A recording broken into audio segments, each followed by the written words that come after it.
स्वागत है आप सभी का हमारे YouTube चैनल पर। आप सभी को गुड मॉर्निंग। आज हम जा रहे हैं वृंदावन, मथुरा, बरसाना, कोकिलावन, शनिधाम और मेहंदीपुर बालाजी की यात्रा पर। सुबह का समय है, 6 बज चुके हैं। हम 5 बजे ही घर से निकल गए थे और आप इस वीडियो को पूरा देखें।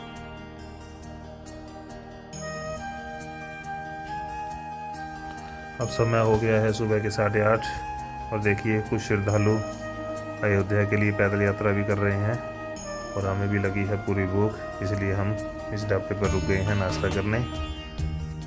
और गुलशन नंबर 1 ढाबा, यहाँ पर लगातार 10-12 ढाबे आते हैं जिनका सबका नाम गुलशन है। लगता है यहाँ पर गुलशन नाम सबको पसंद है, इसलिए सबने अपने ढाबे का नाम गुलशन रख लिया। चलिए अब आपको सबसे पहले दर्शन करवाते हैं कोकिलावन के बहुत ही प्रसिद्ध शनिदेव मंदिर से। कहा जाता है कि ये भारत का दूसरा सबसे बड़ा शनि धाम है। यहाँ पर शनिदेव महाराज जब कृष्ण जी छोटे थे तो उनके दर्शन करने आए थे, लेकिन उनकी मैया यशोदा जी ने शनिदेव को दर्शन नहीं करने दिए थे, इसलिए वो इसी वन में तपस्या करने लगे थे। उनकी इस तपस्या से खुश होकर श्री कृष्ण जी ने शनिदेव महाराज को कोयल रूप में दर्शन दिए थे और तभी से इस जगह का नाम कोकिलावन पड़ गया।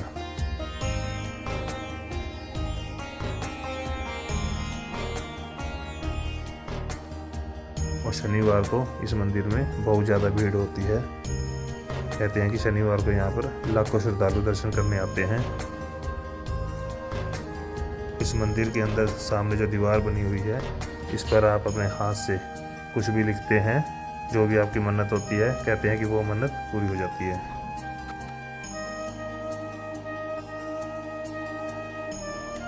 देखिए अब हम पहुंच गए हैं बरसाना, राधा रानी जी की नगरी में। यहाँ पर पहले आप देख लीजिए बरसाना धाम को जो ऊपर रास्ता जाता है। यहाँ पर हर तरीके का सामान मिल जाता है। यहाँ पर छोटे छोटे कान्हा जी भी आप घर पर लेके जा सकते हैं सेवा करने के लिए। बरसाना का यह मंदिर 1:30 बजे दोपहर को बंद हो जाता है, इसलिए हम सीधा पहले यहीं आ गए थे। नहीं तो पहले रास्ते में नंदगांव जाना था, इसलिए हम सीधा यहीं आ गए। 1:30 बजे मंदिर बंद हो जाता है और फिर सीधा 5:30 बजे शाम को खुलता है, इसलिए हम पहले राधा रानी के दर्शन करने आ गए थे। यहाँ पर आप ऊपर मंदिर बाइक पर भी जा सकते हैं। जब आप बस स्टैंड पर या यहाँ पर बरसाना धाम के मेन गेट पर एंट्री करेंगे तो आपको बाइक वाले अपने आप ही 100 रुपये में ऊपर ले जाने के लिए बोलते हैं, लेकिन पैदल जाने में जो मज़ा है वो बाइक पर नहीं आता।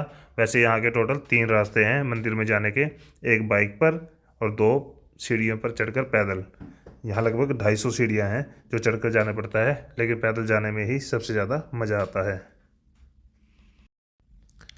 अगर आप यहाँ पर आकर सारी जगह घूमना चाहते हैं तो यहाँ पर आप रूम भी किराए पर ले सकते हैं, जिसका किराया 800 से 1000 रुपये तक होता है। और वैसे तो वृंदावन में आपको रूम लेना चाहिए। वृंदावन से बस में सुबह आप बरसाना आ जाइए और शाम को आप दोबारा वृंदावन जा सकते हैं, क्योंकि वहाँ जाकर रात को आप और भी मंदिर घूम सकते हैं। जैसे रात को वहाँ का प्रेम मंदिर बहुत ही सुंदर लगता है।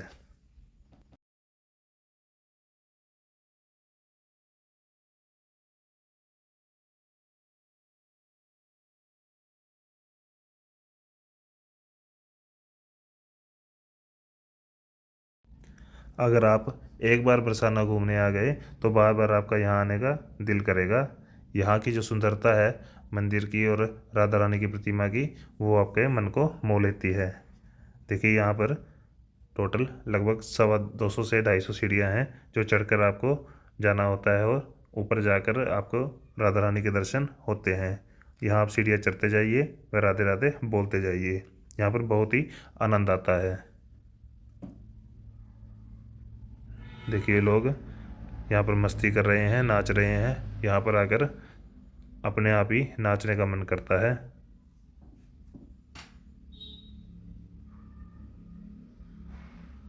आज इस मंदिर में इतनी ज़्यादा भीड़ नहीं है, लेकिन वैसे नॉर्मल इससे ज़्यादा भीड़ होती है। और होली पर वृंदावन और बरसाना में पूरी भीड़ होती है।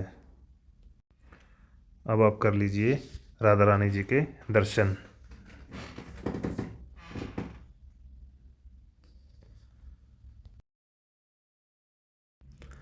बरसाना वो धाम है जहाँ राधा रानी जी का जन्म हुआ था, और यहाँ की लठमार होली बहुत फेमस है। बहुत से यात्री यहाँ पर सिर्फ होली पर आते हैं, अपनी यहाँ पर होली को एंजॉय करने। यहाँ पर मंदिर के सामने एक प्रांगण बना हुआ है जहाँ पर आप नाच सकते हैं, झूम सकते हैं या भजन गा सकते हैं। यहाँ पर बहुत सी महिलाएं अपने घर से ही ढोलक लेकर आती हैं, जो घंटा 2-2 घंटे बैठकर यहाँ भजन करती हैं। यहाँ पर आने के बाद आपको कोई कहेगा नहीं, अपने आप ही आपका नाचने का मन करेगा, झूमने का मन करेगा। यहाँ आने के बाद आपको बहुत ही आनंद महसूस होगा।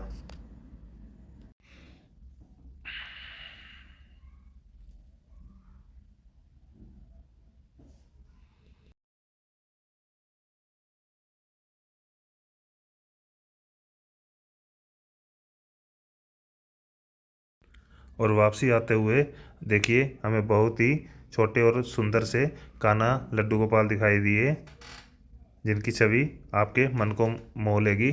और दूर से ही ऐसा अट्रैक्शन हो रहा था कि इनके पास जाकर वीडियो बनानी ज़रूरी है।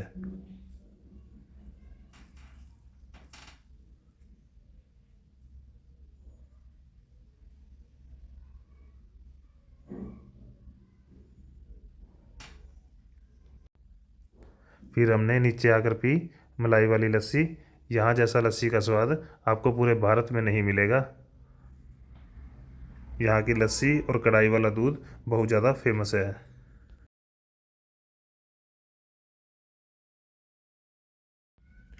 फिर जब हमने इन भाई साहब से मक्खन का रेट पूछा तो इन्होंने कहा हमारे यहाँ का मक्खन 800 रुपये किलो बिकता है। और फिर हम उसके बाद चले गए आगे घूमने।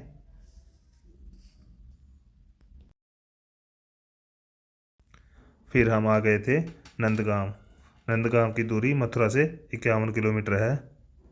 ऐसा माना जाता है कि कृष्ण ने अपना बचपन यहीं बिताया था, और उनके बचपन के कुछ निशान भी यहाँ पर पाए जाते हैं।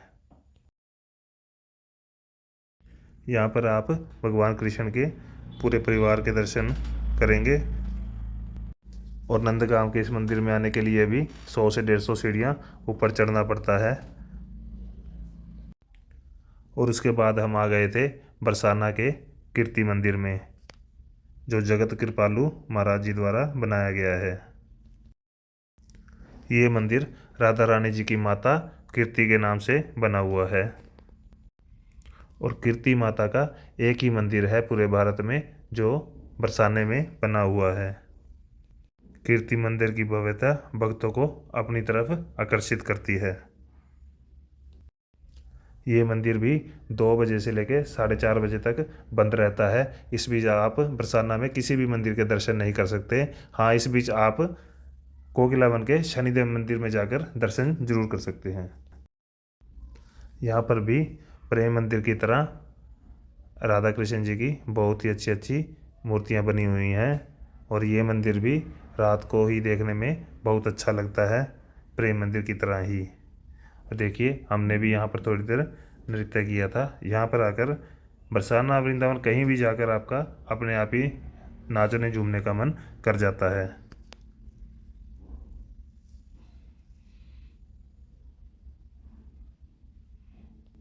और इसके बाद हम चल पड़े थे वृंदावन की ओर। और वृंदावन पहुंचकर हमने आनंद सेवा धाम आश्रम में अपना रूम लिया था। और जो हो आश्रम, नाम से तो आश्रम है लेकिन ये बिल्कुल होटल की तरह बना हुआ था। देखिए नीचे यहाँ पर हॉल बना हुआ है जहाँ पर सत्संग भी होते हैं।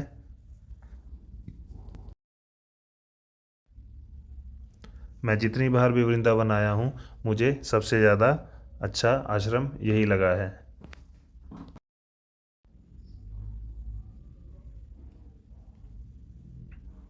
यहाँ के हर रूम में बांके बिहारी जी की एक प्रतिमा भी लगी हुई है, और रूम की साफ़ सफाई भी बहुत अच्छी है। इसलिए मैं तो आगे से जब भी वृंदावन आऊँगा तो इसी आश्रम में रहने वाला हूँ।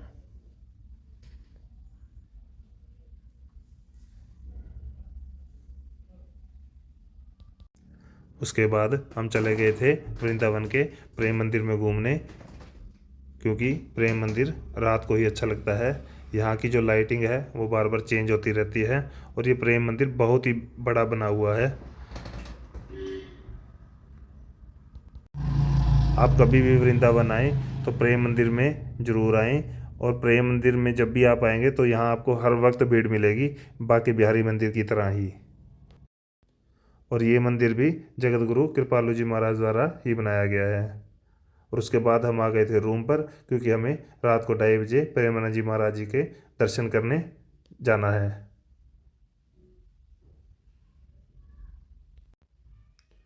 और देखिए रात को 2:30 बजे हम पहुंच गए थे प्रेमानंद जी महाराज जी के दर्शन करने, और बिल्कुल हमारे आगे आकर महाराज जी ने दर्शन दिए, जिससे हमारा वृंदावन जाना सफल हो गया। अगर आप भी रात को प्रेमानंद जी महाराज जी के दर्शन करना चाहते हैं तो यहाँ पर 12-1 बजे ही भीड़ जुटनी शुरू हो जाती है, और रात को ही आपको हज़ारों की तादाद में यहाँ पर दर्शन करने वाले श्रद्धालु मिलेंगे। अगर आप महाराज जी की कुटिया में जाकर दर्शन करना चाहते हैं तो उसके लिए आपको एक दिन पहले टोकन लेना पड़ता है। जब मैं पिछली बार आया था तो मैं महाराज जी की कुटिया के अंदर ही दर्शन करके आया था। और उसके बाद हम आ गए थे इस्कॉन टेम्पल, जहाँ पर हरे रामा हरे कृष्णा के नाम का जाप सारा दिन चलता रहता है, और इस मंदिर में आपको हर वक्त श्रद्धालु नाचते झूमते हुए मिलेंगे।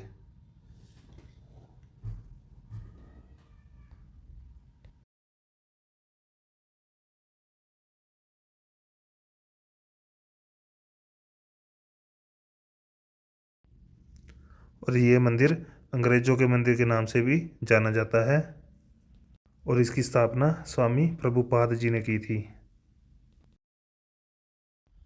और ये मंदिर भी दोपहर को 2 बजे बंद हो जाता है, फिर उसके बाद शाम को 4:30 बजे खुलता है। वृंदावन के मंदिर दोपहर को लगभग सभी बंद हो जाते हैं, लेकिन निधिवन खुला रहता है। इस बीच आप निधिवन जाकर घूम सकते हैं। और दोपहर को जब सारे मंदिर बंद हो जाते हैं तो निधिवन मंदिर में बहुत ज़्यादा भीड़ हो जाती है, इसी वजह से। फिर हम आ गए थे प्रेमानंद जी महाराज जी के आश्रम में। चलिए आपको महाराज जी का आश्रम दिखाते हैं।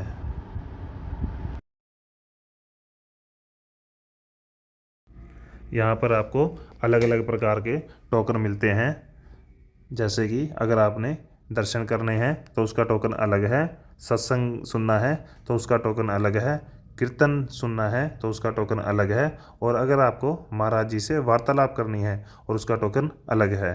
और मैं आपको एक चीज़ बता दूं, यहाँ टोकन के कोई पैसे नहीं लगते, ना ही यहाँ पर कोई दान पात्र है। और इस आश्रम के बराबर में लंगर की सेवा भी चलती रहती है। और फिर इसके बाद हम आ गए थे वृंदावन के सबसे प्रमुख मंदिर बांके बिहारी मंदिर में, जहाँ पर हर बार की तरह इस बार भी हमें पूरी भीड़ मिली थी। इस मंदिर के बाहर आपको ऐसे लोग भी मिलेंगे जो आपको कहेंगे कि हम आपको VIP दर्शन करवाते हैं, लेकिन आप उनके चक्कर में बिल्कुल मत फंसना। यहाँ से सामने से ही वो दर्शन करवाते हैं, जैसे सभी आम लोग कर रहे होते हैं।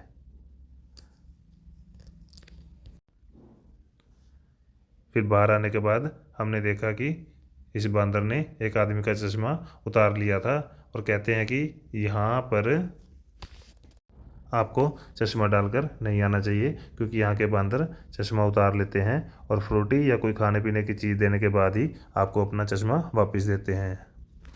उसके बाद हम आ गए थे निधिवन, और यहाँ की मान्यता है कि निधिवन मंदिर में श्री कृष्ण जी रात के समय आते हैं और राधा रानी और सभी गोपियों के साथ रासलीला करते हैं। निधिवन मंदिर में राधा कृष्ण की एक सुंदर मूर्ति और एक रंग महल बना हुआ है, जो जंगल से गिरा हुआ है। इस रंग महल में रासलीला खत्म होने के बाद भगवान श्री कृष्ण और राधा रानी विश्राम करते हैं। उसके बाद हम आ गए थे बोटिंग करने। यहाँ पर आपको अगर आप शेयरिंग बोटिंग करते हैं तो 50 रुपये में, और अगर आप अलग करते हैं तो 150 से 200 रुपये में पर पर्सन आपको बोटिंग करने को मिल जाती है। और बोटिंग करने का सबसे अच्छा नज़ारा केसी घाट पर आता है। और इस वक्त पूरी नदी श्री राम जी के जयकारों से गूंज रही थी, क्योंकि 22 जनवरी को हमारे श्री राम जी पधार रहे हैं। और यहाँ पर हजारों की संख्या में श्री राम जी के झंडे लहरा रहे हैं।